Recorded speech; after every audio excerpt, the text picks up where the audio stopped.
All right, well, there we go. As they say, if you're not sure what's going on, just give it a restart and see what happens. And it appears to be working now. So thanks for bearing with me there. So this week we've got a couple projects going on at on my Miniature Mondays. I've been working through these Hero Quest orc miniatures. Last week we laid down some skin tones. I fiddled around with the axe head and some of their like loincloths and stuff like that, just to keep getting some progress on these guys. Also, did some work on their mohawk, I guess that is. They have some hair there. Anyway, uh,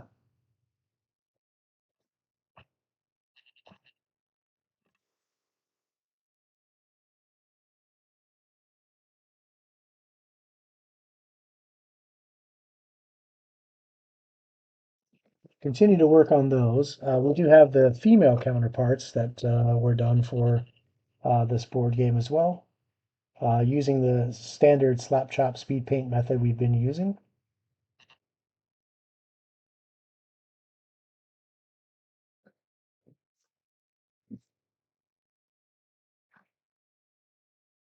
Come on, Twitch, come on.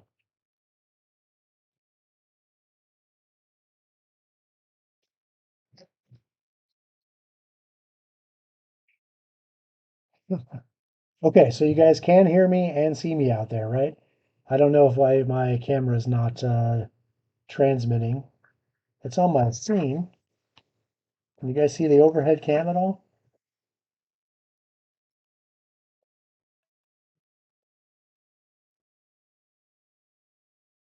Weird. Okay. Yeah, I'm seeing it now too. I don't know what the delay was, but it's starting to show up. Hey Queen, hi, welcome. Welcome to the channel. Thanks for tuning in. I also mentioned, well, didn't mention, but put in the title that we might be working on some of these Hellhounds. These are some Reaper miniatures that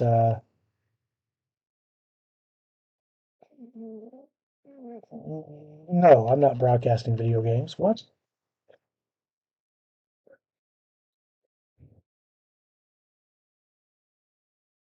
But we might slap some paint on these guys too. They've already been primed up using the slap chop method, black to gray. Uh, but there are a trio of them. These kind of menacing dogs here that actually are supposed to be black with like lava flowing out of them along their backs here. So we'll see what kind of tricks we can pull off of those later on. In the meantime, we do have these orcs to work on, I guess. Whew, man, what a horrible Monday this has been.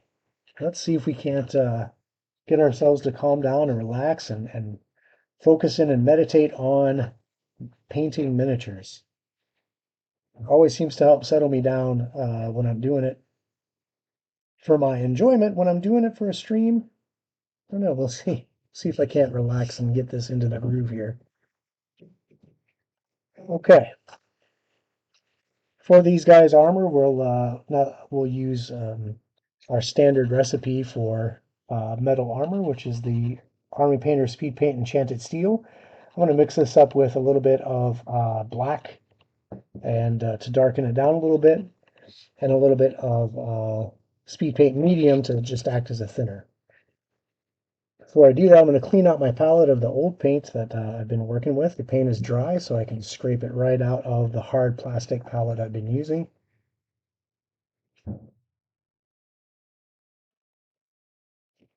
It's another fun bit about speed paint is that it's once it's dry, it just comes out like one single piece out of the palette. So it's simple cleanup and get the palette ready for the next go around with the paint.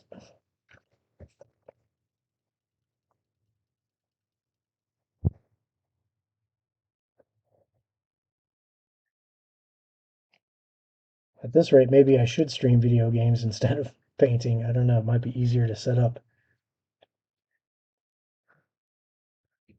But for right now, that's what we're up to. Painting. And a bit thinner.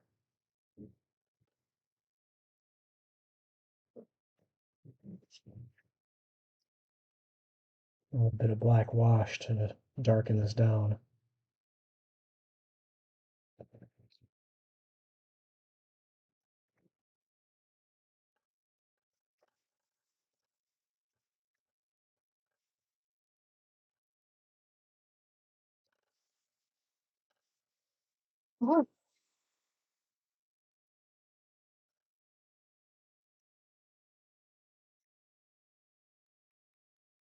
If everyone else's Monday was smoother than mine, it's a freezing cold day.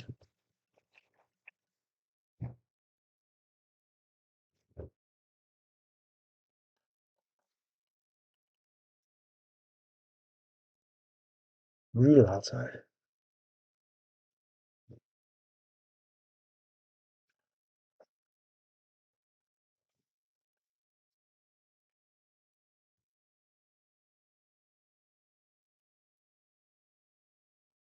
All right, so I've got my paint mixed. Now we're going to apply this steel color to all the armor plates on the orc here, including this little bit of chain that's running over his shoulder, connecting the parts of his breastplate.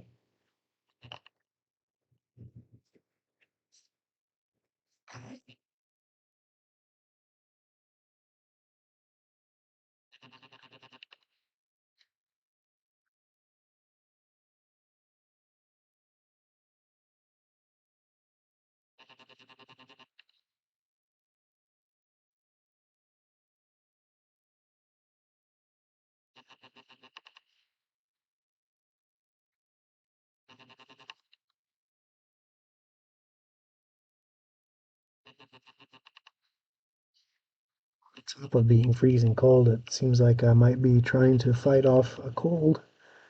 Hopefully that's not taking hold there. Hopefully it's just some allergies or something.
All right, that's the breastplate and the bracers on this guy. Now we have the greaves and the these pieces that go over the thigh.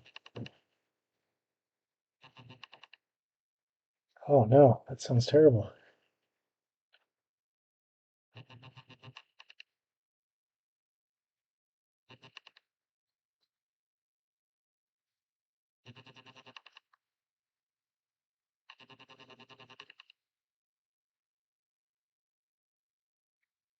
Yeah, it's no fun letting the pets outside in this weather, that's for sure.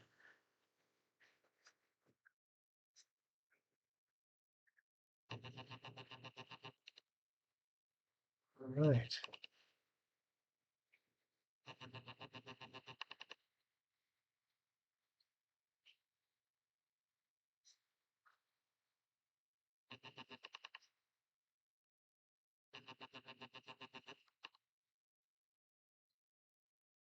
As the speed paint goes over this slap chop prime, you'll see the darker pigments are rolling into the shadows. And the lighter pigments, the brighter pigments are staying on top, creating that sense of shadow and highlight with the paints with one coat.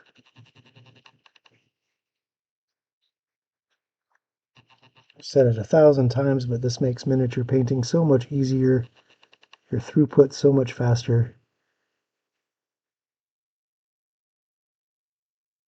Projects that I used to consider fairly daunting and delayed starting because I didn't want to get involved in them and then realize I had all this time I needed to spend on a model.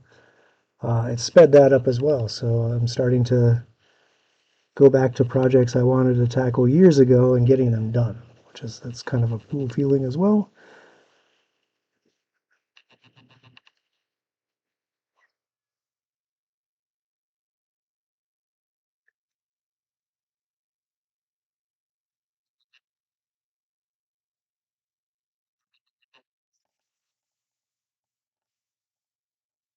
Okay, if I can keep that guy upright, that'd be good.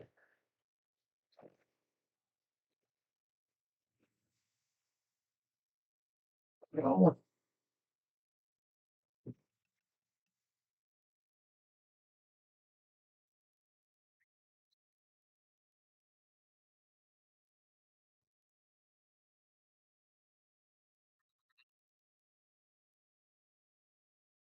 yes, for sure.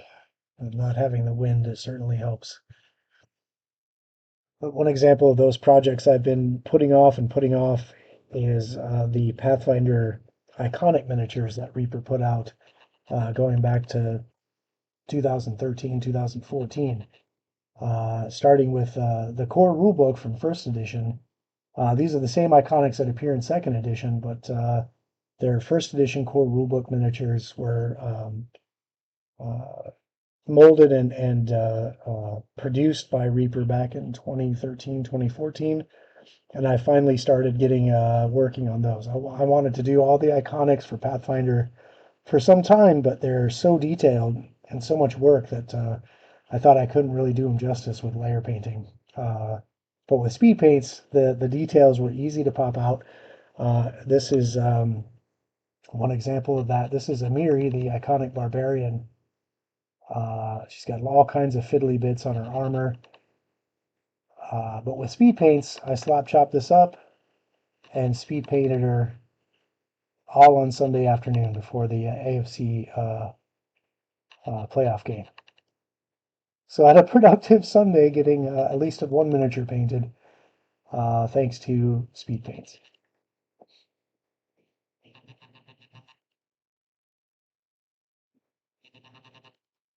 So Amiri is the barbarian. Up next will be the bard. Bonus points for anybody who can name the iconic bard in the Pathfinder rule books. The Wayne Reynolds art that was the iconic for the bard. Who knows his name? I'm sure some of you out there know his name.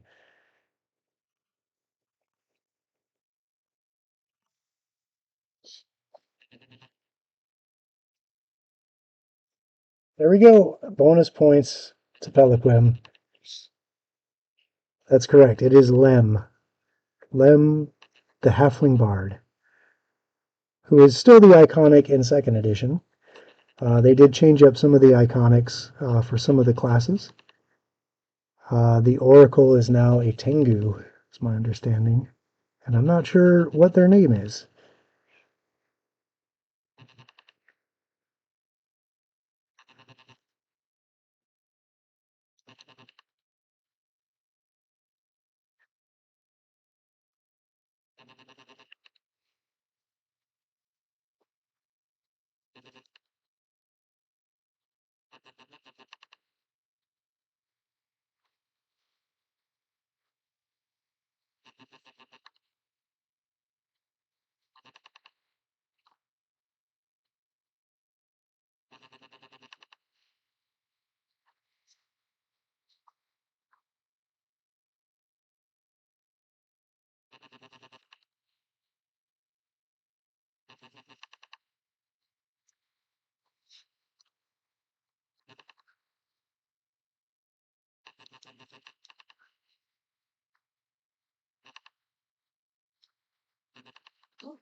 Oh boy.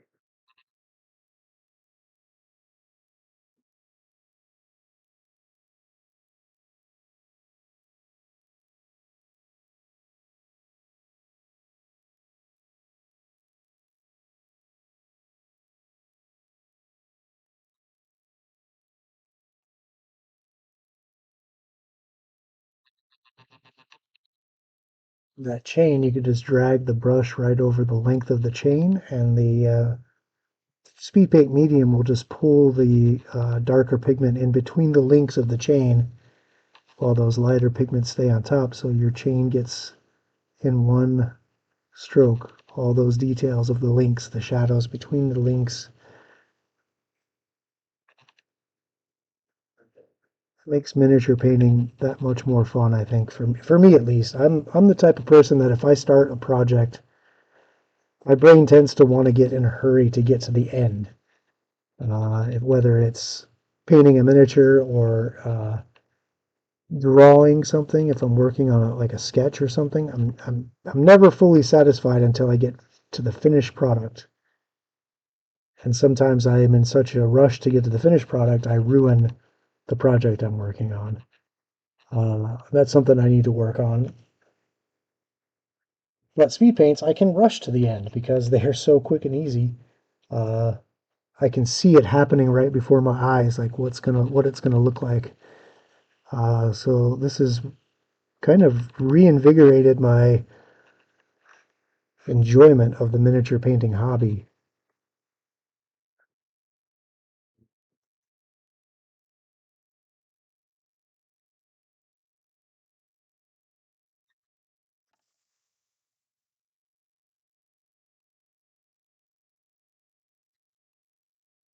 Okay, I'm seeing some pieces here that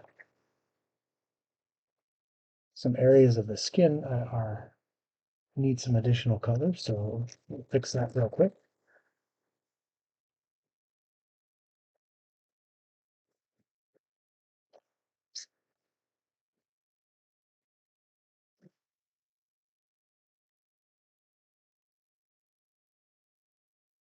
If you're on his kneecap.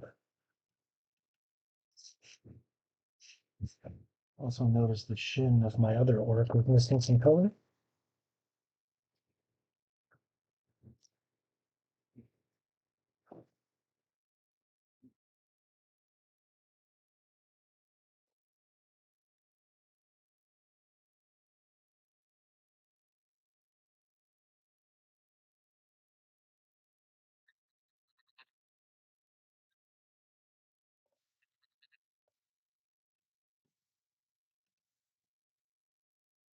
All right, while those are drying, I'm going to step away for just 1 second. I'll be right back.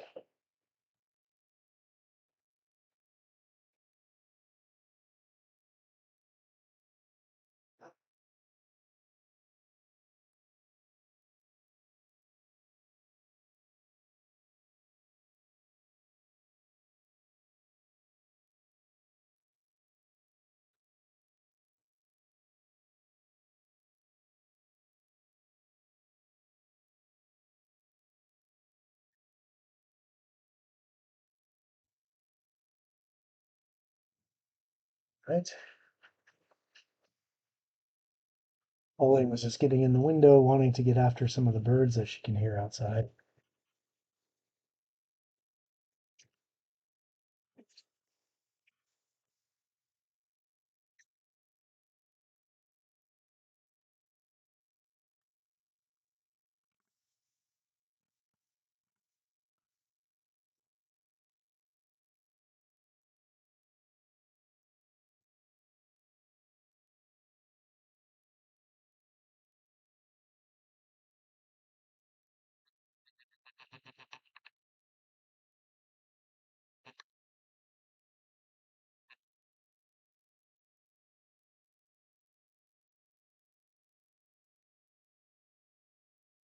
So while I'm laying down this color on the armor, I gotta say I am really thinking Barnabas is probably very scared and nervous about where we are going.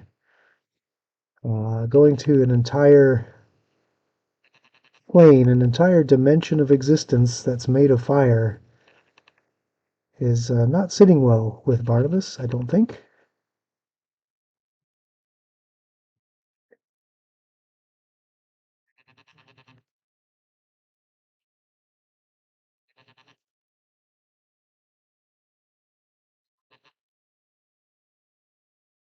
No, I've never role played a panic attack before, but I may have to. This is this is not going to be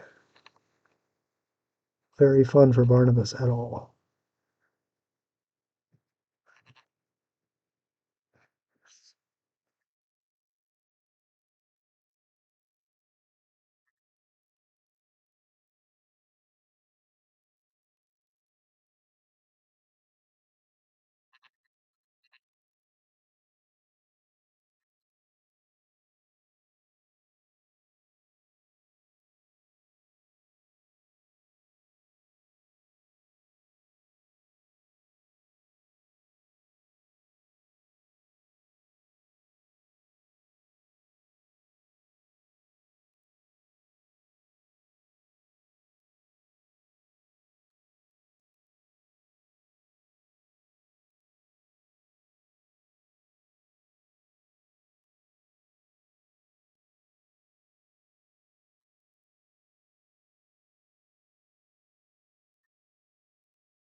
All right, that's 3 down out of our troop of 4.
Excited to say that that is all the armor pieces for all four of those orcs.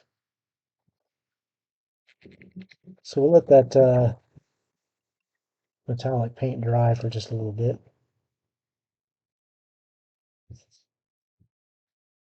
And while that's drying, let's think about how we're going to tackle these hellhounds. So, like I said, the old school D&D hellhound, they're usually fire-based creatures or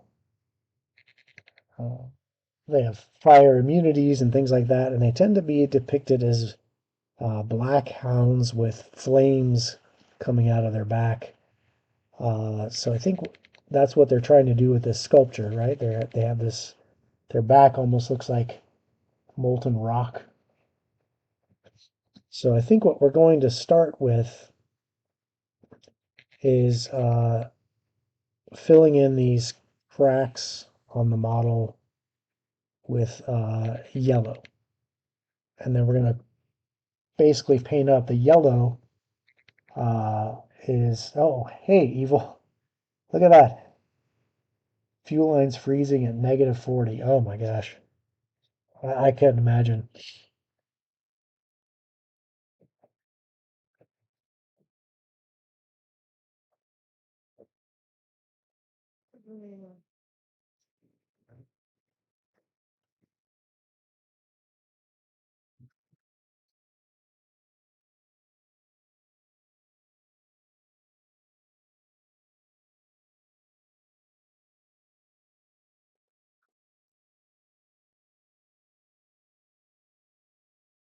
So I think for the yellow, we'll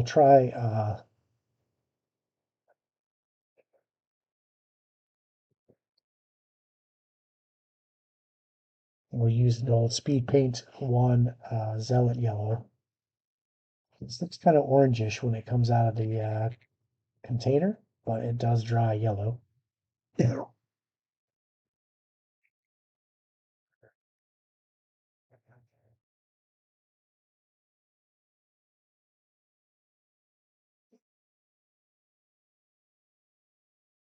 This is definitely experiment mode.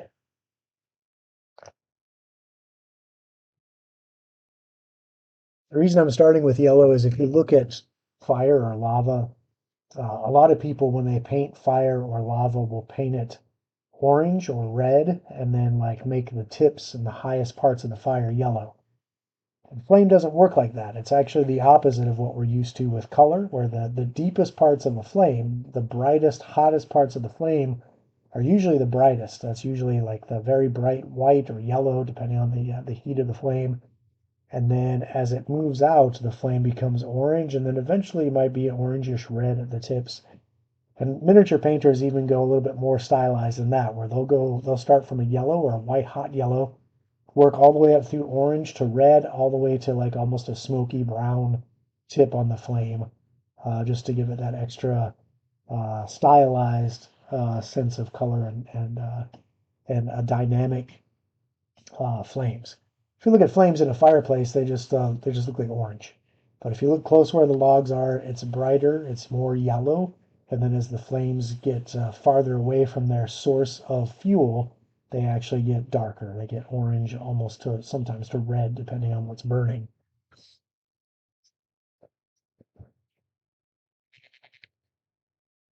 Now, if you're painting burning oil or burning fuel, hey Laura, thanks for coming by. You actually start with a very light blue. Uh, like natural gas burns blue. That's actually a hotter flame. So that will start with a bright blue in the core in the center of the flame and then work up to a blue where the flame tips are, where it's like farthest away from the actual fuel source.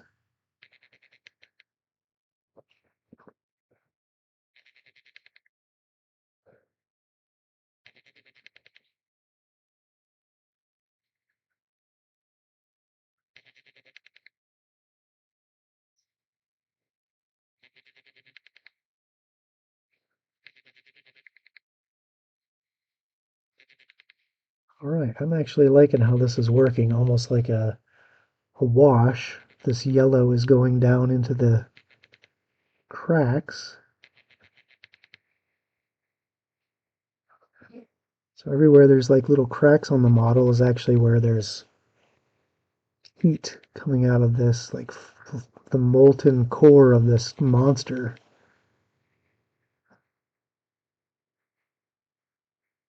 So we'll just fill in these cracks with this yellow, orangish yellow.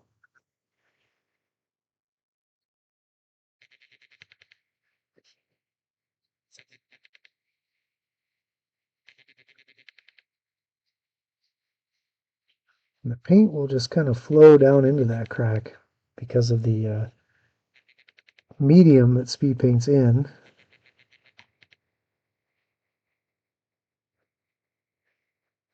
Let's kind of run the brush along those cracks. Let the paint get in there and do the work.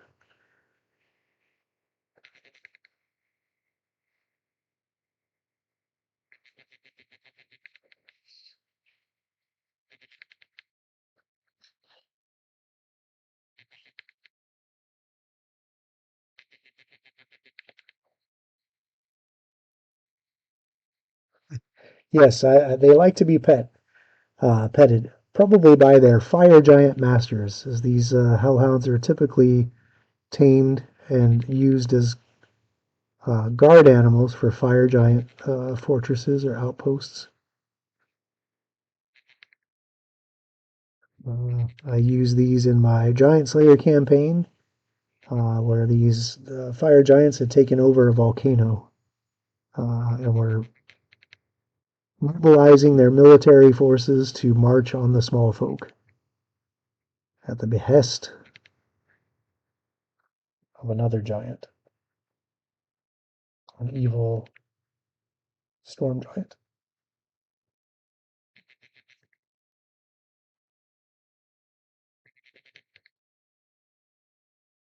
Getting very close to finishing that campaign. It has been a long, grueling ride through the Giant Slayer Pathfinder adventure path. Mostly been fun. Mostly.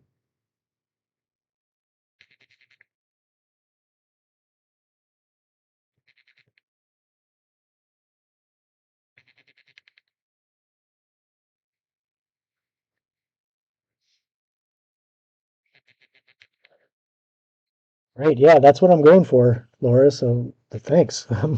I'm glad that's what's coming across here.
Yeah, that sounds about right, Pelican. It has been close to 3 years of playing this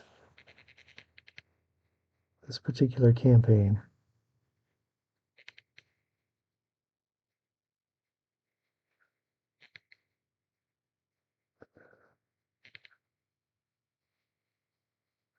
All the characters started at level 1, they're now up to level 16, working their way into the Storm Giant's flying castle to put an end to his threat. Maybe. We'll see. I always joke and threaten to kill that party off so that they fail their mission, but so far I haven't been able to. I did, however, kill off their first party. Their first group of characters made it to around level 10, and they were ill prepared for an encounter, and they all died. And yeah, it's not a great feeling to kill off your entire party, but oh, who am I kidding? It was a great feeling.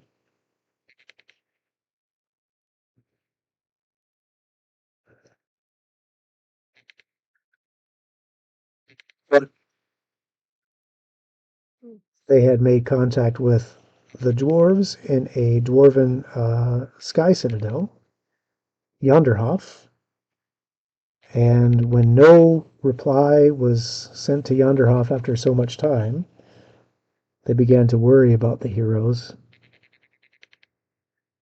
And then a red dragon uh, went to Yonderhof specifically to ask for more help.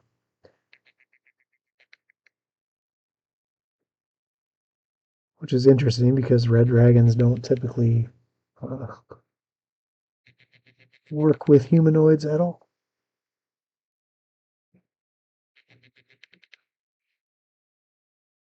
Desperate times call for desperate measures.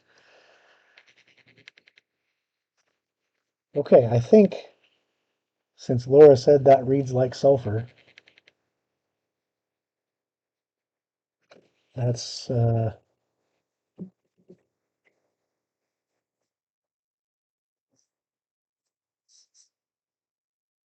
potentially.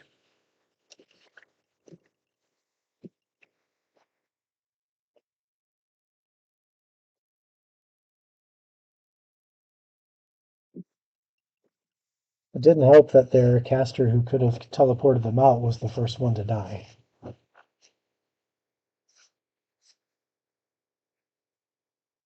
I think at that point the party saw the writing on the wall and just went to their death with glory and honor. Uh, and in 18 seconds it was all over. That's kind of what I'm going for. Since that's Laura says that's reading like sulfur, that's great. That's what I'm going to go for. Uh, as that dries, I'll probably go over some of the areas with some orange just to kind of create that lava looking effect down the back. And then the rest of the hound will be black. I'll probably brighten up the eyes with some actual acrylic yellow just to make those really stand out. And then it does have like this iron collar on it, so I'll paint that. But I might, instead of painting it in a dark iron that will just blend in with the black, I might paint that like uh, maybe like a brass or something that will stand out. We'll have to see once I apply the black. I'm actually pretty happy with how the yellow went down on there. That does kind of look like Laura said, sulfur. That's what I'm going for. So experiment successful, I think. Now, how about back to these orcs? I think what we'll do is the leather straps. So we've got a leather belt here. We've got leather straps on their bracers and their greaves. So we'll knock that out real quick.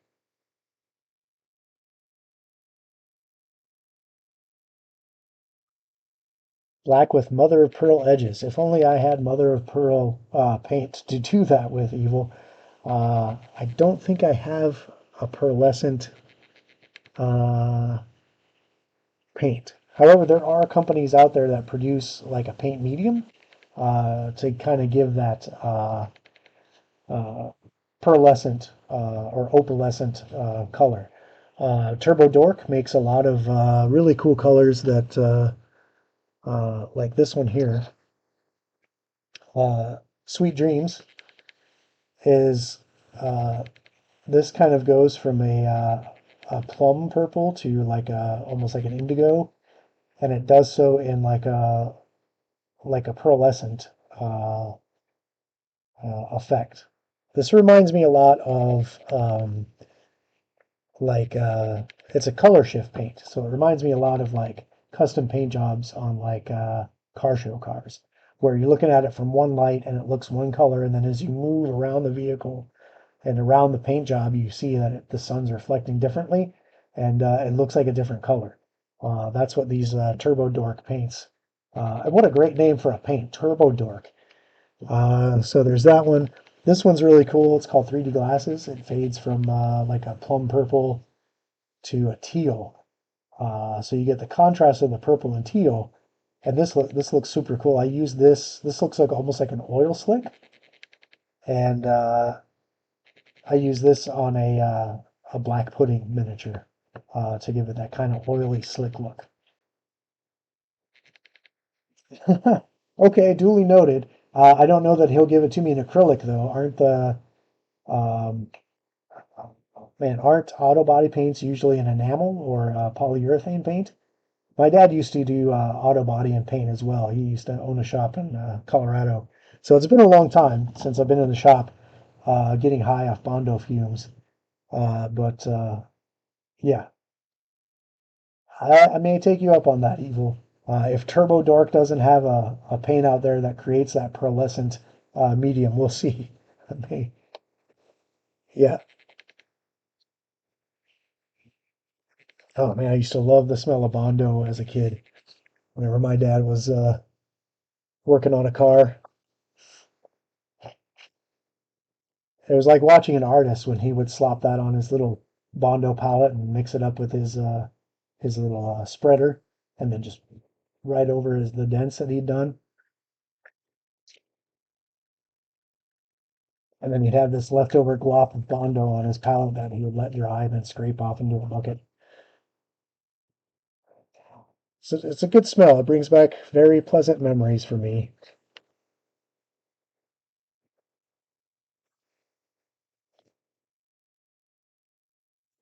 But yeah, you don't want to just sit there and snort Bondo, that's for sure.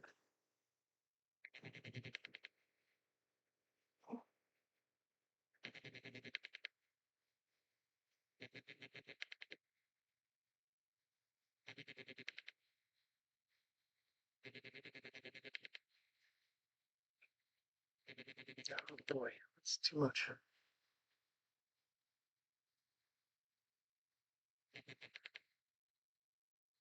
Barnabas Brushes does not in any way condone the misuse of Bondo and or huffing auto body repair chemicals. Just sharing a memory.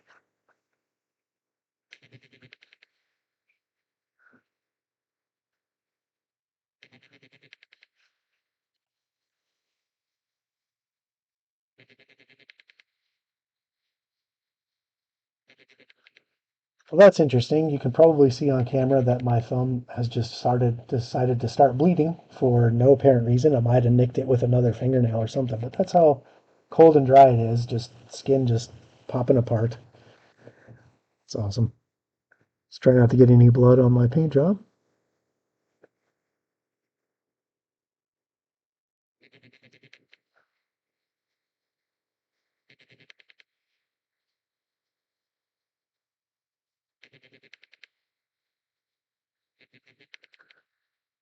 Of winter.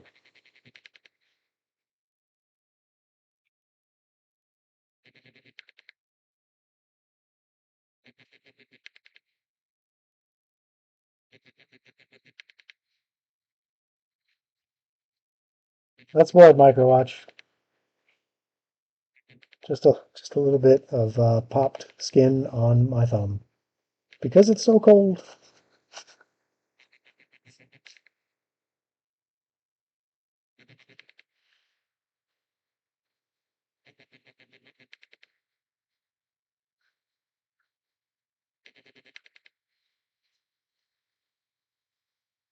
Is that bothering you? Do you get queasy at the sight of blood?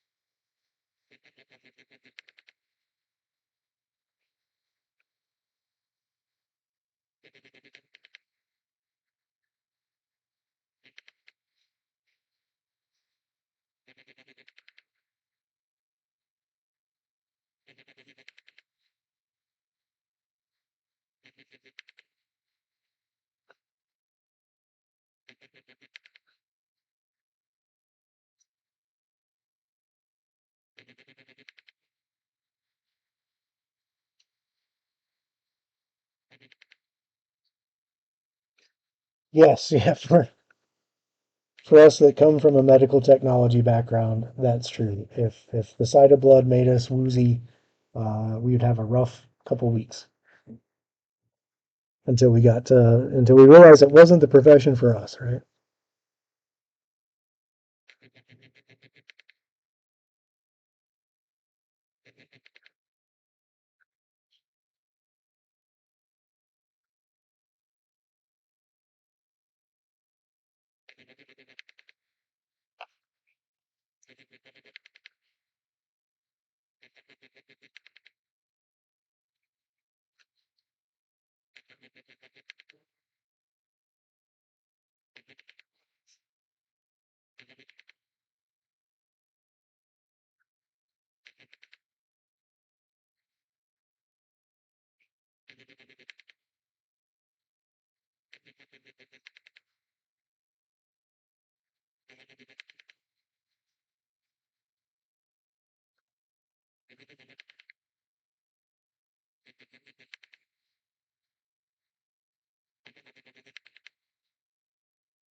I think I missed. Yep.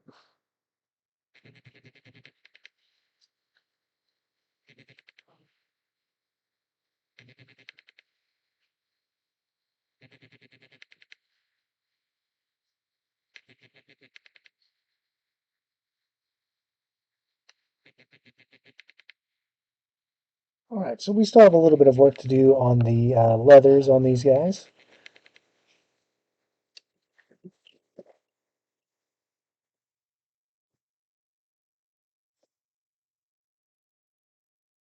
For now, I'm just going to pause that real quick and thank everyone for showing up. If you're out there and you're watching and you haven't followed the channel yet, please be sure to give us a follow because once we get to our 50 follower goal, we are going to be doing a giveaway where we are going to give away a custom painted WizKids Beholder miniature. So be sure to hit that follow button if you have not already. Once we hit 50 followers, one follower at random will be chosen from the list, and they will be notified that they have won this prize of a custom painted WizKids Beholder. We can paint this any style you want. If you want it in the old school Beholder colors, or if you want it to look like Zenithar from recent Dungeons and Dragons fame, or if you want something completely off the wall, you want this pink and purple, whatever, leopard. Somebody mentioned leopard print before. I think I can maybe pull that off. But it's up to you. We got to get to 50 followers. We're over halfway there. So if you have friends who are into miniature painting or they're into gaming at all, or if they just want to, hang out and watch somebody paint for a little bit and relax after work, be sure to let them know about the channel and have them come give us a follow. In the meantime, don't forget to check us out tomorrow at the Elite Encounters on the main channel. Down in the recommended channels below, you'll see the link for the channel there. We're going to be streaming live at 6 p.m. Eastern tomorrow as our characters continue to move into the plane of fire. Oh, I am really not looking forward to this as the person who's playing Barnabas, who has a very deep-seated fear of fire because of reasons. But we'll see what happens. We do have some magical protection to help us out as we move through those plains and reach our next destination on our ever ongoing adventure to recover the magic items we're after, the artifacts we're after. Then you can catch me Wednesday at 5 p.m. back here on the same channel for Barnabas Brushes, where I'll be painting some more Epic Encounter miniatures for the Psychic Promise show. And then Thursday, don't forget to catch Overwatch on his streaming, where he may or may not be farm simulating. It was so funny, Evil, watching you boss him around while he was trying to drive that tractor. Yes, but thanks for coming by, everybody. Be sure to catch us. Be sure to follow if you haven't already. And we have reorganized our Patreon. I do want to mention that real quick over on the Elite Encounters channel. So if you like what we do and you can help us out by supporting us, those funds go back into the show to help bring better tech, better materials, a better overall quality piece of entertainment. So it was hilarious. But anyway, check out that Patreon. Subscribe to it if you can and help us out.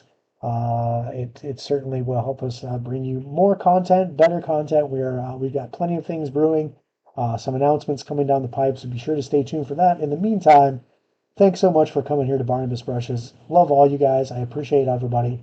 We'll see you next time. Good night.